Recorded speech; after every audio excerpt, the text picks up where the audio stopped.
Bien, buenas tardes, bienvenidas y bienvenidos al segundo Galápagos Monday Health Economic Seminar del curso académico 2022-2023. El seminario de hoy será impartido por Santiago Lago Peñas, catedrático del Departamento de Economía Aplicada de la Universidad de Vigo y director del Grupo de Investigación GEM.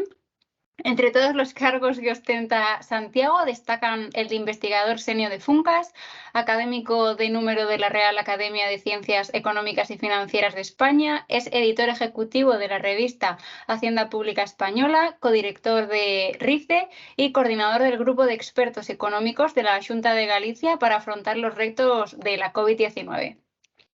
Antes de dar paso a Santiago, os informamos y emplazamos para el próximo Galápagos Monday Health Economic Seminar, que será impartido de manera presencial en la Universidad de Cantabria por David Epstein. Y sin más dilación, damos paso a Santiago para que dé comienzo la sesión. De nuevo, Santiago, muchas gracias por tu colaboración y disponibilidad. Nada, a vuestra disposición, un placer para mí poder estar hoy de nuevo con vosotros. Voy a hablar sobre un paper que está ya publicado en la revista Economics and Governance. El papel está disponible para todos vosotros. Lo he enviado a Paloma hace unos días. Y lo que voy a hacer es centrarme en las ideas fundamentales, en los resultados fundamentales y de manera muy superficial en las cuestiones más técnicas, ¿no? El papel, está elaborado conjuntamente con Jorge Martínez Vázquez, que es catedrático en la Georgia State University, y con Agnès Sacchi, que es de la Universidad de Roma. Fue un papel, pues bueno, como nos pasó a muchos en pandemia,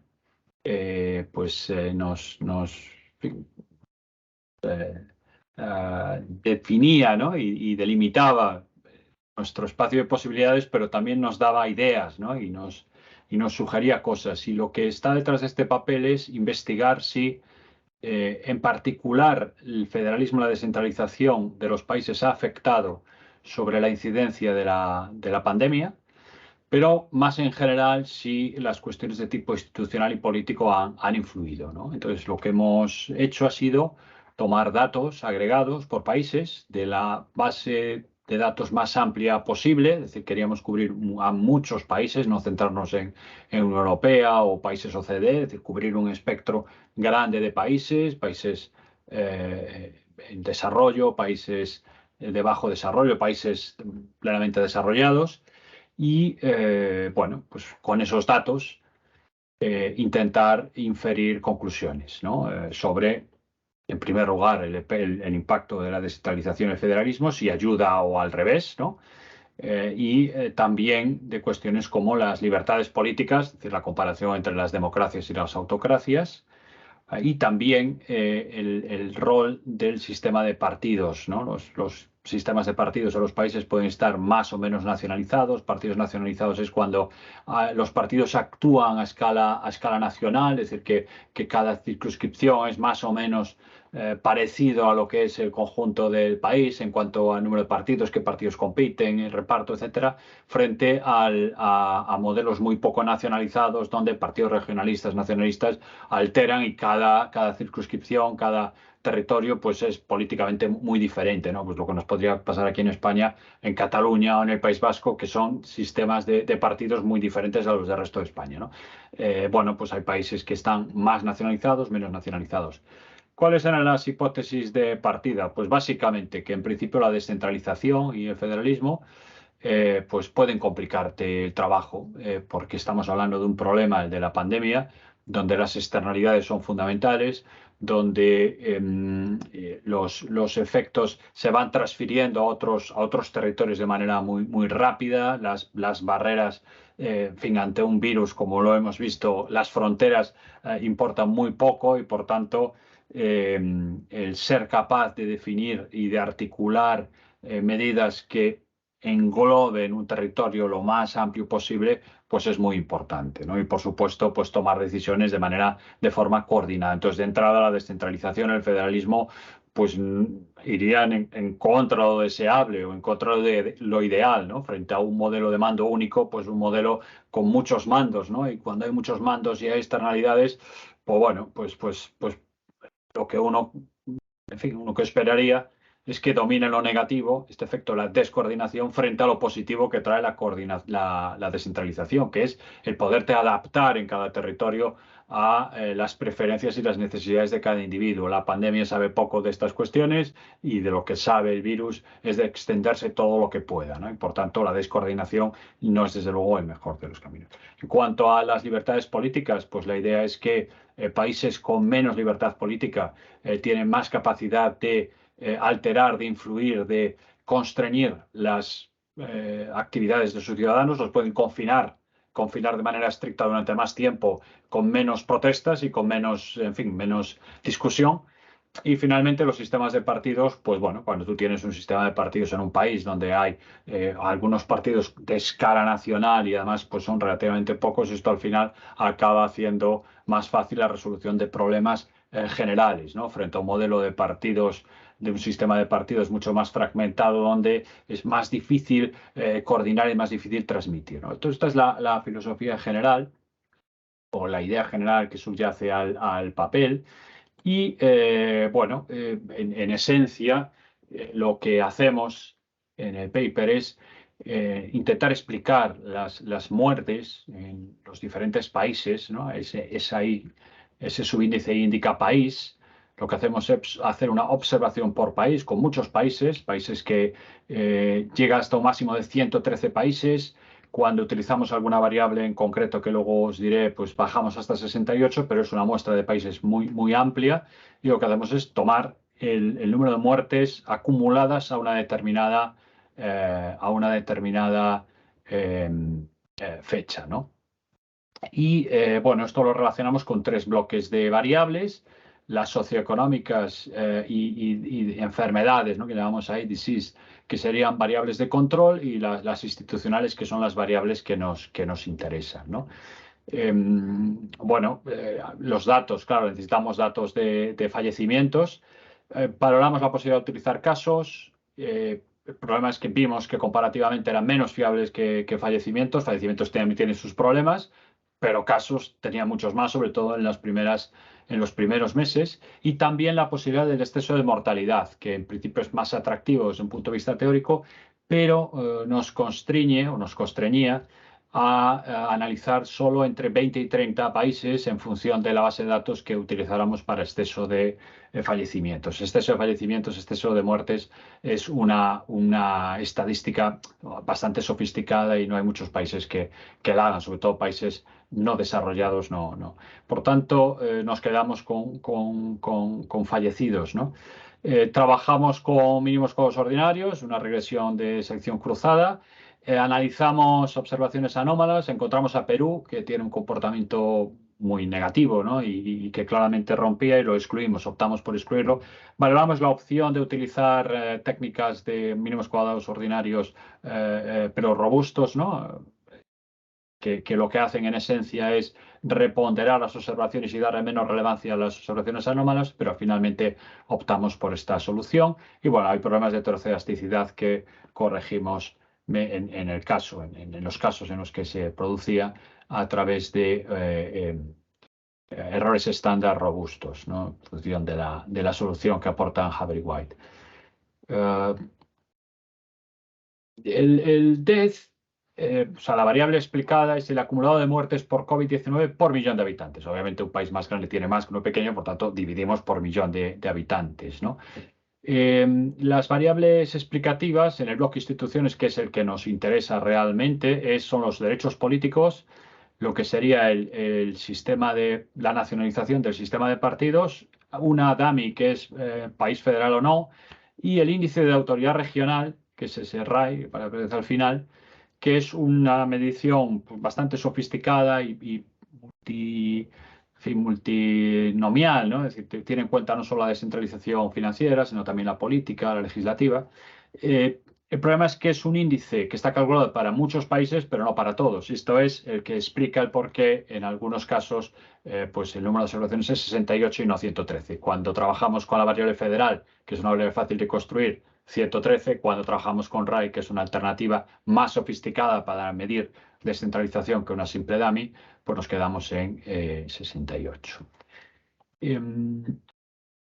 A continuación, bueno, el segundo bloque, el de control disease, al final nos quedamos solo con una, que era la experiencia previa en enfermedades respiratorias, contagiosas respiratorias, concretamente el SARS, el MERS y la H7N8.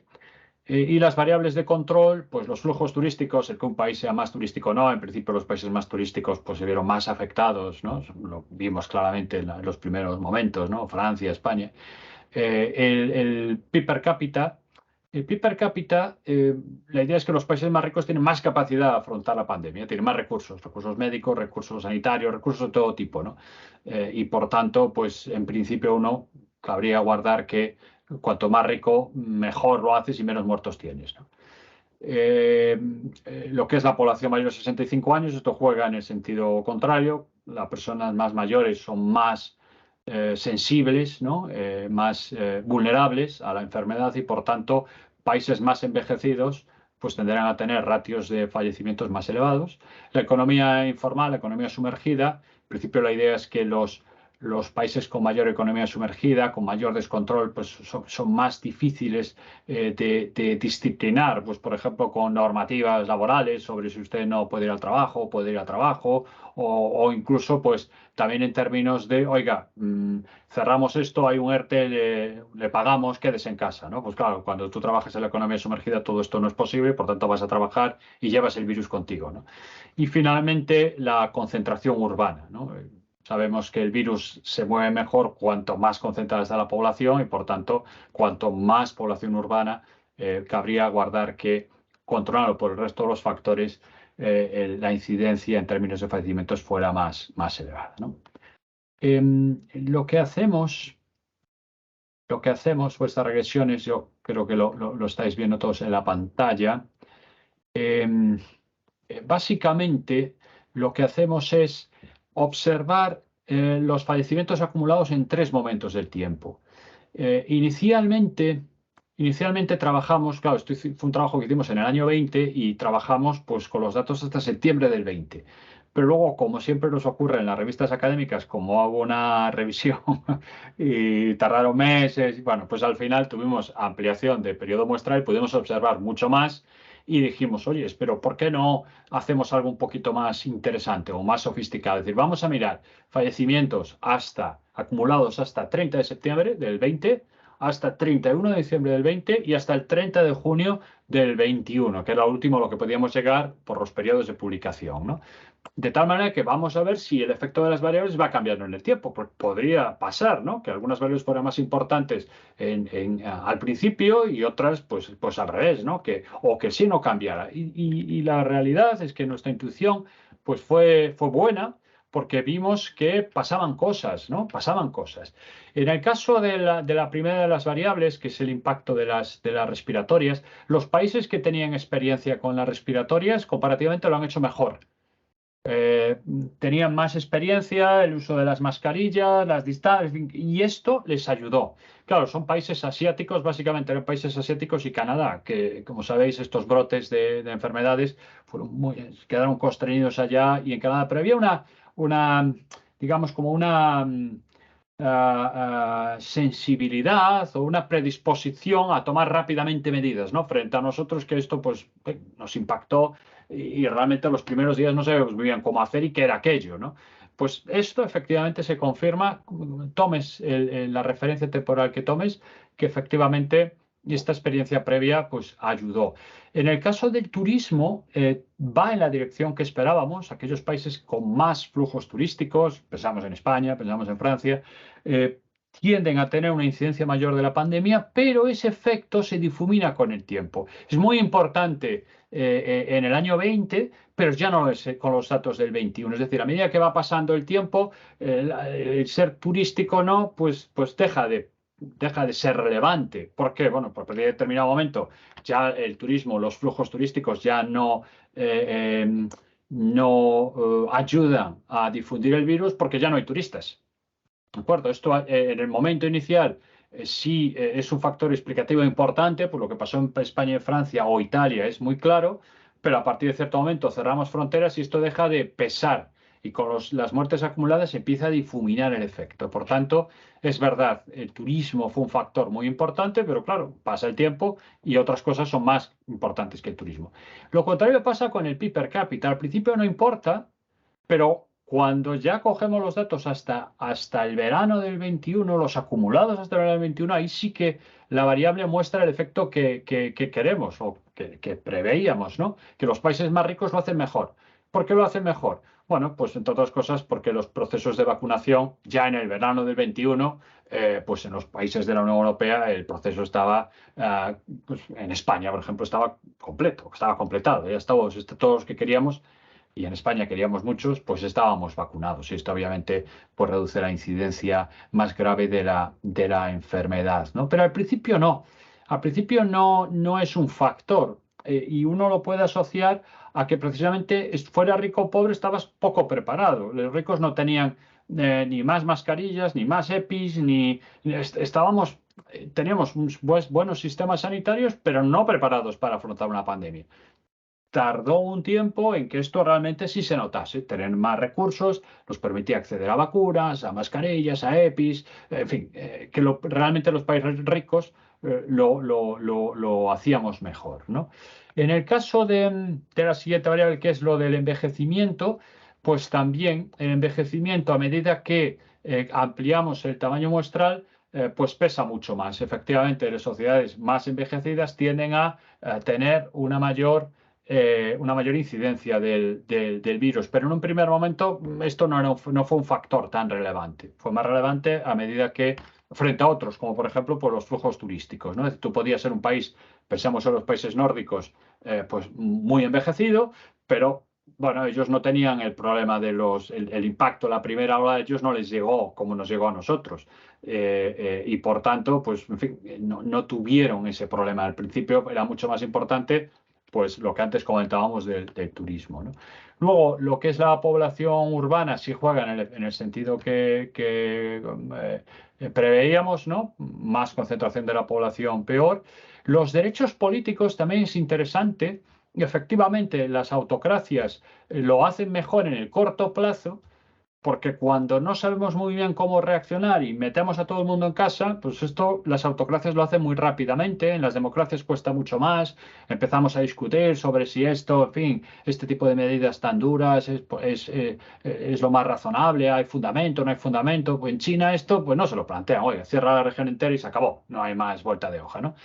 Pero otra vez juega más en el corto plazo, es decir, es como una especie de mecanismo que te sirve para aguantar la primera onda, el primer choque, sí, pero claro, no vas a mantener encerrado todo el mundo, no, pues eso te vale para afrontar los primeros momentos, ¿no? Y finalmente las variables que nos interesan, la de federal, la nacionalización del sistema de partidos y la descentralización. Bueno, aquí la nacionalización del sistema de partidos, cojas la referencia temporal que cojas, es muy importante. Sistemas de partidos más nacionalizados han tendido a hacerlo mejor. Ha sido más fácil la coordinación, ha habido menos discusión sobre las medidas que se iban adoptando y por tanto esto ha sido una ventaja, ¿no? El ser federal o no tiene un efecto negativo, confirmando lo que planteábamos al principio, pero no es un efecto muy robusto, ya lo veis ahí, que solamente en una de las tres primeras estimaciones es significativo, es solo al 10%. Por tanto, bueno, sí, parece que los federales lo hacen algo peor, pero no es un efecto muy sólido, muy robusto, ¿no? Y con la descentralización hay un efecto más claro, efectivamente, es decir, de que los países con mayor descentralización pues han tendido a hacerlo algo peor, ¿no? Pero también en este caso, en fin, esta significatividad tiende a ir diluyéndose en el tiempo, ¿no? Es decir, es como si a medida que diéramos más tiempo, incluso países muy descentralizados como España, pues tienen más capacidad para coordinarse, para aprender y decir, oh, pues esto hay que hacerlo así o esto tenemos que hacerlo de esta otra manera, ¿no? La siguiente transparencia son cuestiones técnicas sobre la estimación, el número de observaciones, las primeras con número por encima de 100, las otras por debajo, los R cuadrados pues que son razonables para una región de este tipo y bueno, en fin, nada, cuestiones técnicas que no merece la pena detenerse en ellas porque llevamos ya 22 minutos, ¿no? Y nada más, y las referencias, ¿no? Por tanto, Sintetizando los resultados, lo que vemos es que los factores que han sido importantes han ido variando en el tiempo. Esto es muy importante tenerlo claro. Han variado en el tiempo. Desde luego, en un primer momento, el ser un país muy turístico, muy visitado, por tanto, con una gran circulación potencial del virus, pues esto fue determinante, ¿no? Y el primer impacto, la primera ola, las dos primeras olas, pues desde luego los países más turísticos, incluso que estábamos desarrollados, que tuviésemos capacidad, no, lo importante fue este factor. La riqueza de los países fue haciéndose cada vez más importante a medida que esa riqueza sí se traducía en más recursos, más medios, vacunas, etcétera, ¿no? Lo que tiene que ver con la experiencia previa con estas enfermedades contagiosas, de luego ayudó a los países que ya sabían de qué iba esto, no como nosotros, que realmente no lo sabíamos, ¿no? Pensar simplemente lo que tardamos en asumir que lo más importante era la transmisión aérea, ¿no? La importancia de las mascarillas. En un primer momento todos nos ponían a limpiar la compra, el supermercado, y al final resulta que todo eso ha sido, en fin, parece que irrelevante o prácticamente irrelevante frente a la vía aérea, ¿no? Por supuesto, poblaciones más envejecidas, esto a medida que ha pasado el tiempo y otros factores han ido pesando menos, está pesado mucho más. Y lo vemos en la distribución de mortalidades por edades. Realmente por debajo de los 65 años en España se ha muerto poca gente, ¿no? Esta es la realidad. Por tanto, al final, que tú tengas pues, el doble de población mayor de 65 años que otro país, aunque ese país tenga menos PIB, tenga menos recursos sanitarios, etcétera, pues eso en términos de mortalidad acaba siendo pues un determinante importante. Y en cuanto a las variables que nos interesan, descentralización y nacionalización del sistema de partidos, efectivamente la coordinación política es muy importante y sistemas nacionalizados han ayudado a hacerlo mejor. Y la descentralización, bueno, pues hay evidencia que apunta en el sentido de que países más descentralizados han tendido a hacerlo peor, pero no es tan fuerte, no es tan robusto como en el caso de si queréis, descentralización del sistema de partidos, de la nacionalización del sistema de partidos, donde ahí sí que el efecto es muy, muy claro, ¿no?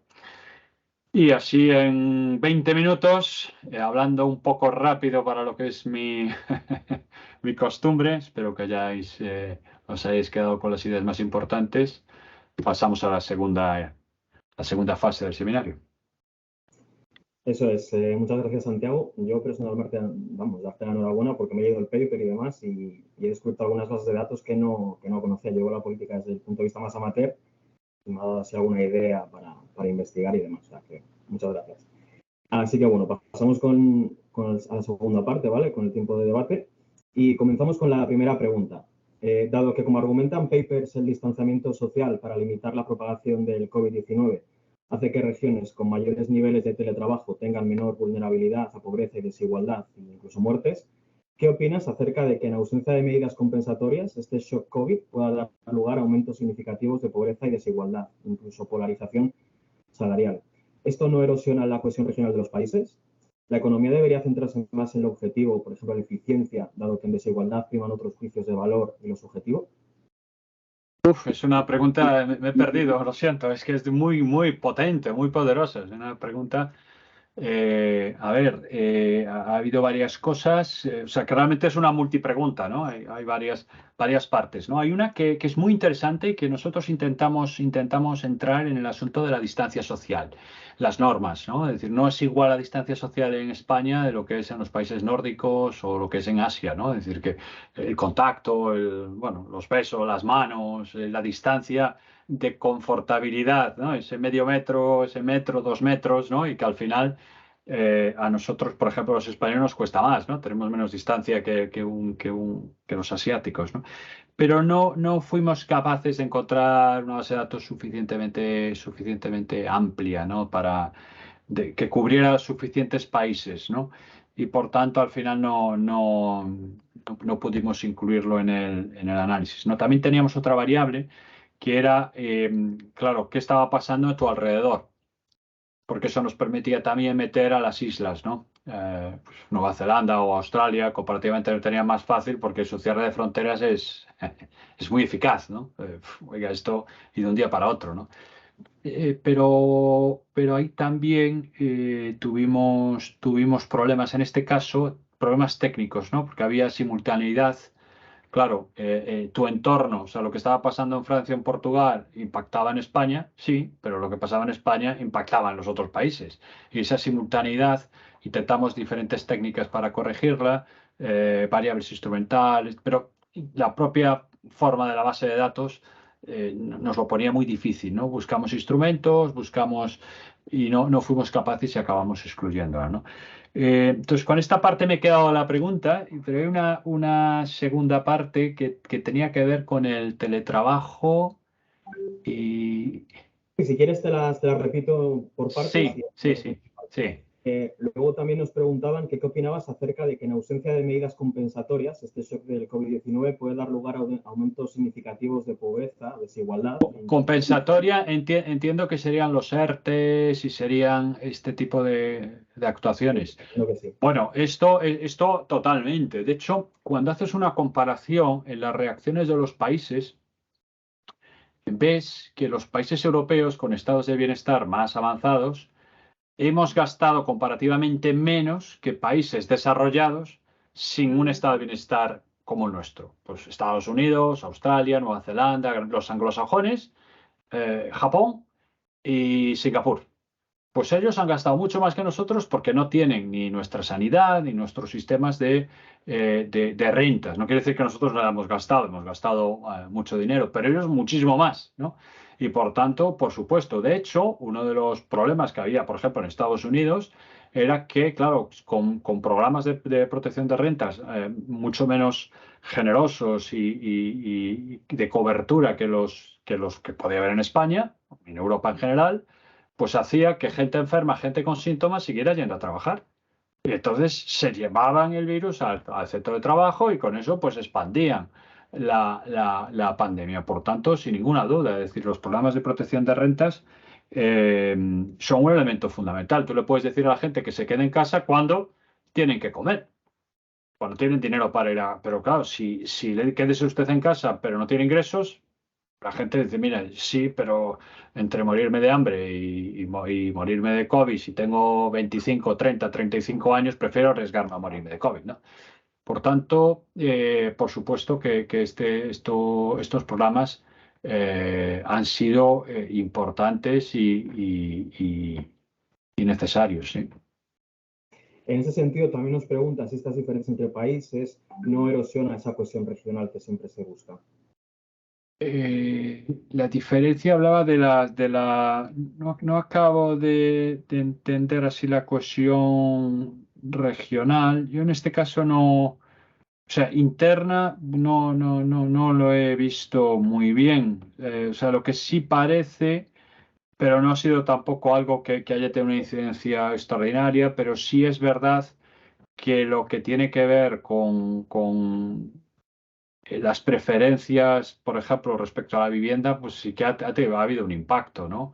Y el hecho de estar en periferias o vivir lejos de las grandes urbes, pues se ha visto en positivo, ¿no? Y digamos que la propia experiencia del teletrabajo nos ha permitido avanzar mucho, ¿no? Esto que estamos haciendo ahora mismo, hace 5 o 6 años era impensable, porque no teníamos ni siquiera la tecnología, ni los programas, ni estábamos adaptados a todo esto, ¿no?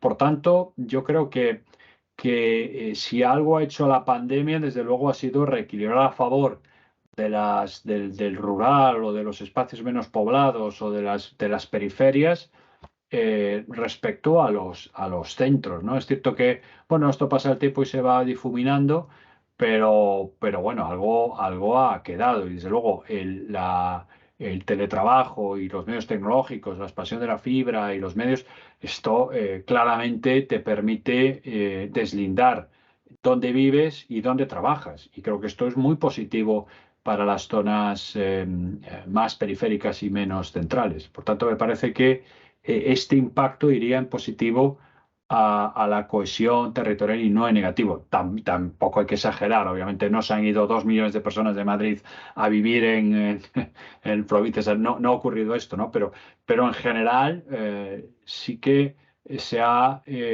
reforzado el atractivo de espacios menos densamente poblados, porque la gente ha visto primero los costes que tiene, pues en términos de calidad de vida, el vivir en grandes urbes. En grandes urbes, cuando está todo bien, bien, pero cuando deja de estar todo tan bien, realmente los costes son muy grandes, ¿no?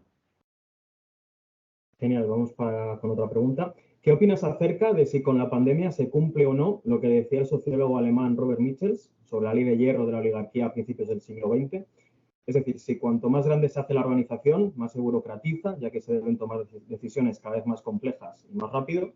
Es decir, quienes saben cómo tratar los temas complejos se vuelven imprescindibles y conforman una élite, en algunos países, contra el papel de algunas instituciones, más allá de las personas. Este asunto de las élites lo he abordado, o lo hemos intentado abordar en otra investigación con el Instituto Valenciano de Investigaciones Económicas, con politólogos también, y es un asunto muy interesante, ¿no? Y no tengo una respuesta, ¿eh? Lo que sí puedo, porque tampoco llegamos a...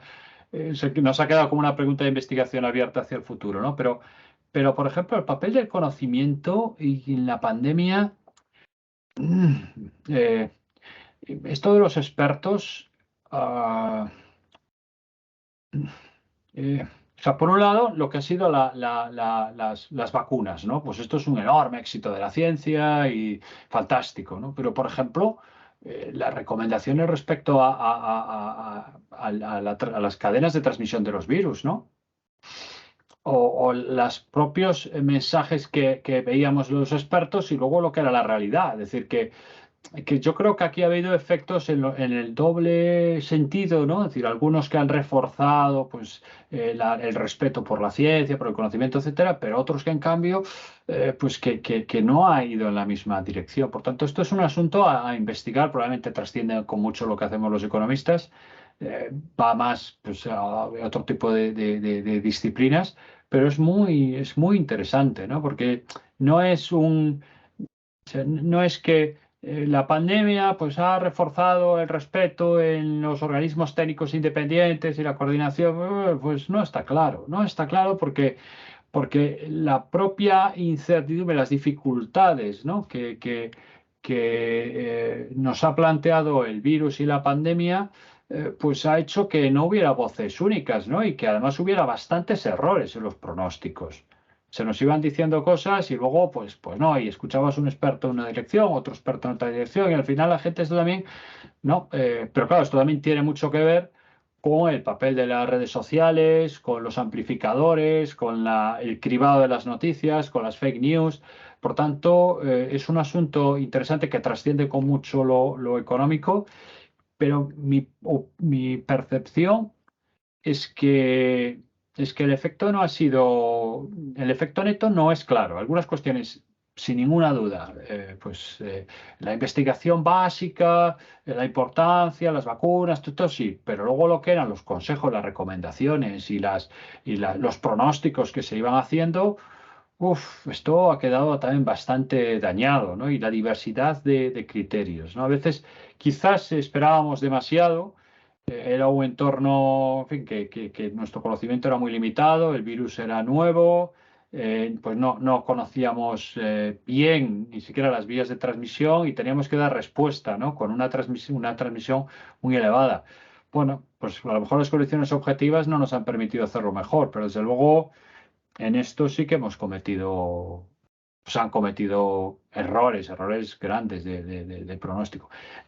Puedo hablar de la parte económica, que como lo comentaba antes Paloma, aquí en Galicia estaba Feijóo todavía en Galicia, me encargó la coordinación del grupo de expertos económicos, que muy al principio, ¿no? Ya a primeros de abril, ya empezamos a trabajar en medidas, ¿no? Medidas compensatorias y qué podíamos hacer, ¿no?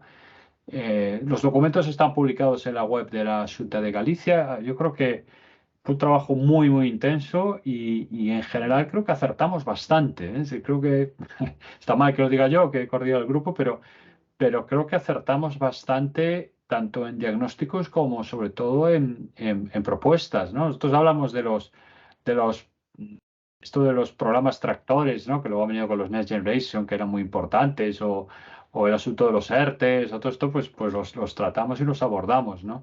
De todas maneras, os confieso que pensábamos que iba a ser todavía peor de lo que ha sido. Pensábamos que iba a ser peor. Sobre todo, peor en términos de muerte de empresas, ¿no? Problemas de insolvencia, zombies, ¿no? Empresariales. Pensábamos que iba a ser mucho peor. Y desde luego el comportamiento del empleo nos ha sorprendido en positivo.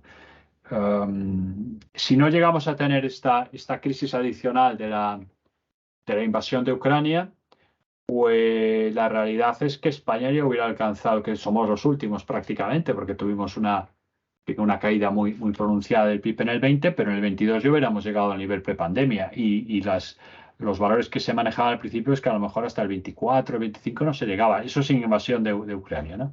Por tanto, bueno, mejor con conocimiento que sin conocimiento, pero también a veces hay que mostrar un poco de modestia y reconocer que, bueno, el conocimiento que tenemos no siempre es perfecto. Esto es un asunto, insisto, el que estuvimos debatiendo, lo incorporamos de alguna manera en esta investigación, pero sobre todo lo dejamos como pregunta abierta para abordar, ¿sí? Genial, muchas gracias por tu respuesta. Bueno, todos te dan las gracias por la presentación, ¿vale? Hay una pregunta que se repite y es si habéis visto alguna diferencia por tipo de sistema sanitario en los países. Buena pregunta. Buena pregunta. Y sé que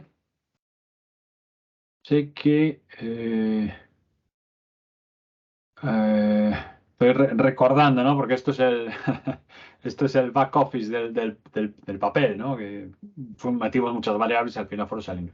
Recuerdo que probamos con descentralización del gasto sanitario, con gasto sanitario total, modelos de sanidad. Creo que empezamos a trabajar algo. El problema que teníamos era la disponibilidad de información. Yo mismo con David hemos trabajado hace unos años sobre esto. Tenemos un papel en Economy Modeling que tiene cierto interés, ¿no? sobre la influencia que tiene el tipo de modelo en la respuesta al desarrollo económico, al ciclo, etc.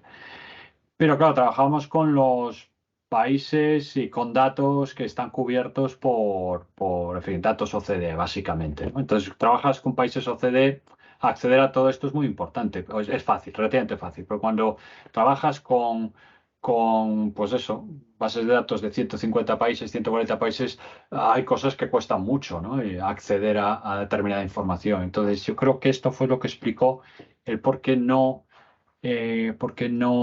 trabajamos con esto. De hecho, recuerdo que si queríamos meter descentralización del gasto sanitario nos quedábamos con 40 observaciones nada más o algo así, ¿no? Por tanto, sí, recuerdo que hubo motivos objetivos que tenían que ver con el recorte en la base de datos porque no incorporamos este factor. Genial, gracias. Bueno, otra pregunta. ¿Tuvisteis alguna otra variable relevante en mente y que por alguna razón no la incluisteis en el modelo? ¿Existe alguna otra variable, por ejemplo, además de la del turismo, que se puede incluir en el modelo y que explique una posible exposición más fácil y temprana al virus? Sí, bueno, el entorno. El entorno, sin duda.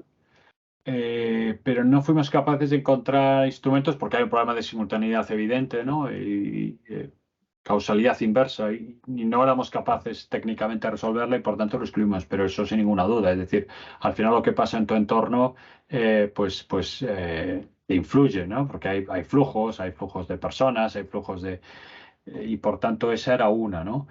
Y luego... así que recuerde alguna variable.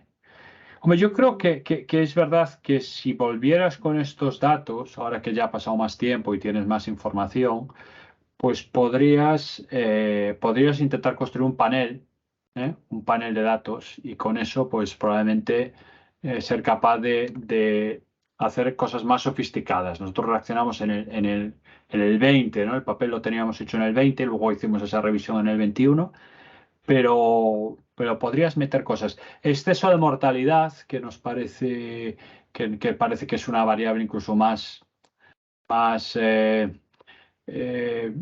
interesante, precisa, pero teníamos el problema del número de países, ¿no? Quizás si te limitas a países desarrollados, países OCDE, y coges un panel, ahí podrías empezar a hacer más cosas. Reconozco que esto lo hemos dejado ya estamos en otras cuestiones, pero si yo tuviera que retomar este papel, y doy ideas, ¿no? Por si alguien... yo quizás lo que haría sería ir tomando, o sea, meter dinámica en el modelo de una manera diferente a la nuestra. La nuestra es muy básica, que es ir acumulando en diferentes fechas, ¿no?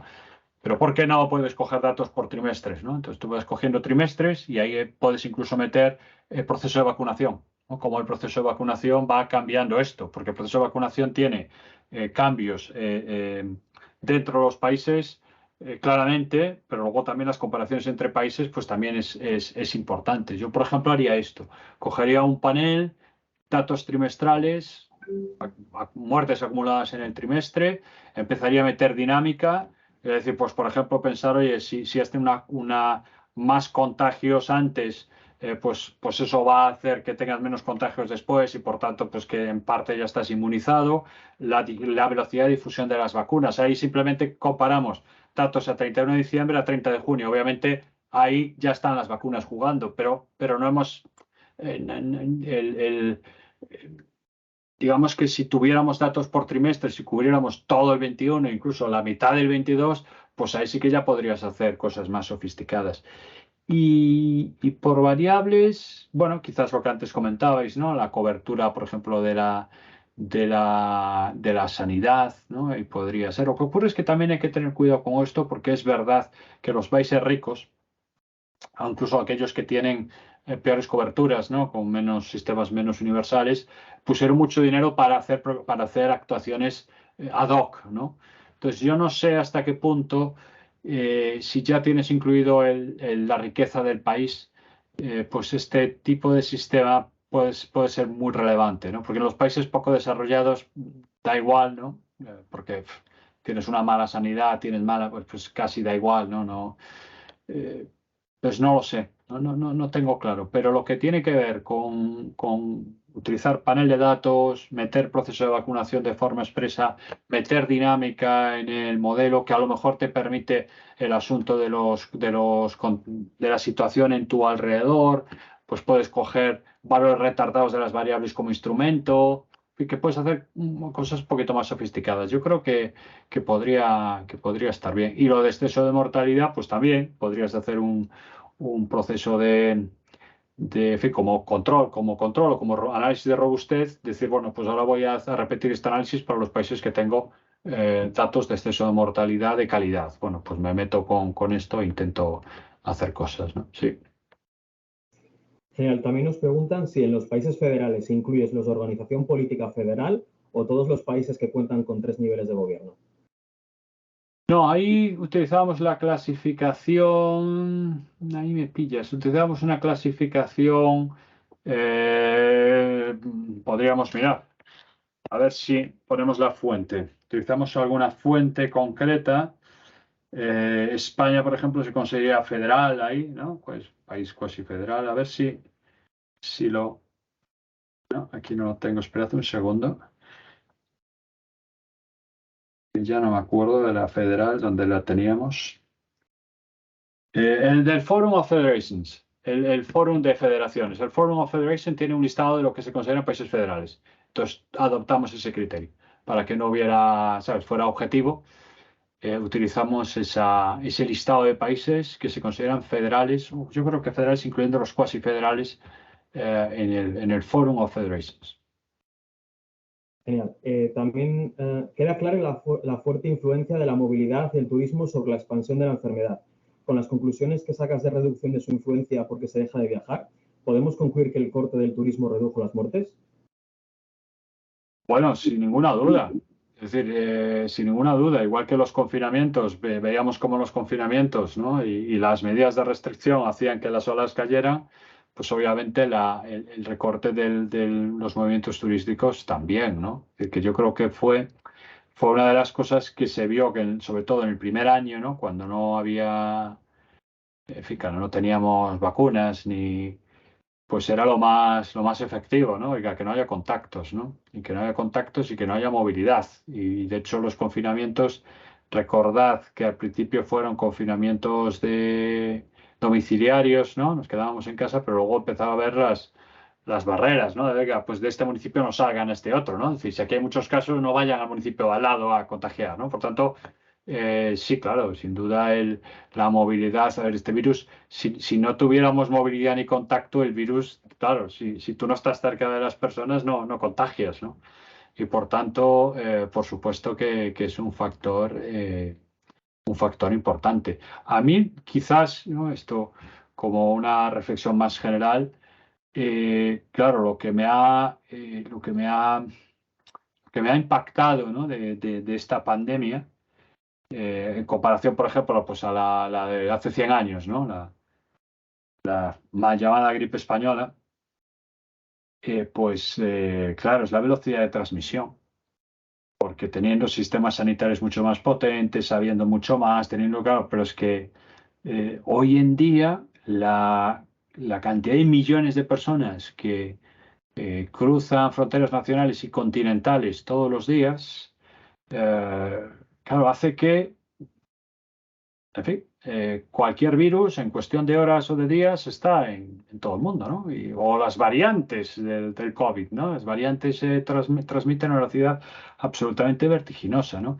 Y eso quiere decir que por muy ricos que seamos y por muy buenos que sean nuestros sistemas sanitarios y que tengamos pues unas oficinas nacionales de control de enfermedad, de todo lo que quieras, este tipo de problemas son problemas globales.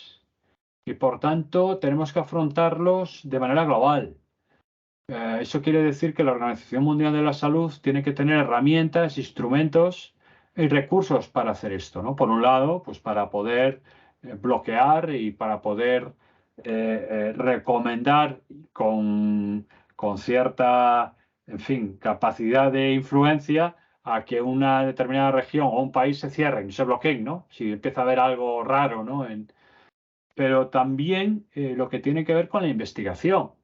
Es decir, ser capaces de mapear todos los posibles virus que nos podrían afectar, el potenciar el desarrollo de vacunas que sean vacunas que cubran espectros muy amplios, ¿no? Que no afecta solo a un virus, sino a familias de virus, ¿no? Es decir, el estar más preparados ante algo que realmente lo hemos visto, ¿no? Es decir, que da igual el nivel de desarrollo que tenemos, que ha sido, desde luego, una transmisión mucho más rápida que la de hace un siglo, pues no ha habido tantos muertos, afortunadamente, gracias a las vacunas, ¿no? Y también, pues parece que comparativamente la mortalidad del virus pues, es más baja que la de la gripe de entonces, pero bueno, que los problemas los seguimos teniendo ahí. Son problemas globales que hay que afrontar de manera global, que hay que invertir dinero en investigación, que hay que analizar y examinar cómo podemos evitar esos saltos del virus del mundo animal a las personas y, por supuesto, pues el tener capacidad para cerrar regiones, países, para tomar decisiones mucho más rápidas y eficaces, aunque me temo bueno, pues que sería muy difícil, ¿no? Porque estamos instalados en un nivel de globalización y de libertad de movimientos que lo hace muy complicado. Bueno, muchas gracias, Santiago. Con esta última pregunta cerraríamos ya el Monday Health Economic Seminar de hoy. De nuevo, volver a darte las gracias por tu participación y, por supuesto, también a todos los que nos habéis acompañado la tarde de hoy. Recordaros que el próximo seminario será el próximo 21 de noviembre. En este caso será presencial en la Universidad de Cantabria y contaremos con David Epstein. No os quito más tiempo. Gracias y pasad buena tarde. Gracias a vosotros. Muchas gracias.